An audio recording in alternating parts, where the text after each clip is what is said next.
আমার বাড়ি পুরো ফাঁকা, আমার বাড়িতে এখন আপাতত কেউ নেই, সবাই সবার কাজে গেছে, শুধু আমারই মনে হয় একা কাজ থাকে না, তো আমি বাড়িতে একা আছি।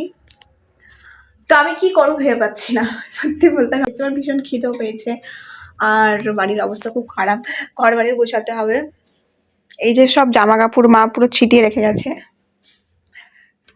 তো আমাকে এগুলো গুছাতে হবে। মা বিছানাটা সব কেচে দিয়েছিল, এগুলো আমি এখন গোছাবো। তার মধ্যে আমার ভীষণ খিদে পেয়ে, আর আমি না বাড়িতে একা থাকতে খুব ভয় পাই।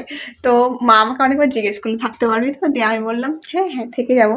মা চলে আসবে একটু পরেই, 9টা বলেছে আমাকে, 9টা সাড়ে 9টার মধ্যে চলে আসবে। তো আপাতত আমি প্রথমে খাই, কারণ আমার ভীষণ খিদে পেয়েছে। আর মা বললো ফ্রিজে আমার জন্য পোলাও রাখা হয়েছে। তো চলো আপাতত আমি খেয়ে নিই, আগে ফ্রেশ হয়ে নিই বুঝলে, ফ্রেশ হয়ে নিয়ে খেয়ে নিয়ে ঘর বাড়ি গুছিয়ে নেবো একদম। মুখের অবস্থা খুব খারাপ, আমি যে চুল টুল একদম, আর আমার সোয়েটার পরে গরমও লাগছে আর ঠান্ডাও লাগছে, আর আমার আজকাল একটু বেশি ঠান্ডা লেগে যাচ্ছে, সেজন্য আমি সোয়েটারটা পরেছি।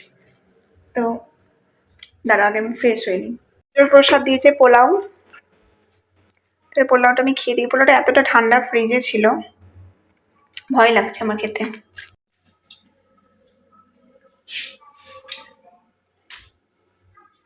কি করে ভেবে পাচ্ছি না তো। তার আমি খাওয়ার আগে ভাবলাম একটু রুটি ভেজে নিই আমার জন্য, আমার জন্য দুটো রুটি ভেজে নিয়েছিলাম। আর পোলাওটা ঠাকুরের প্রসাদ ছিল, বাট একটু শক্ত শক্ত ছিল, যেন আমি একটুখানি রুটি আর একটুখানি পোলাও খেলাম।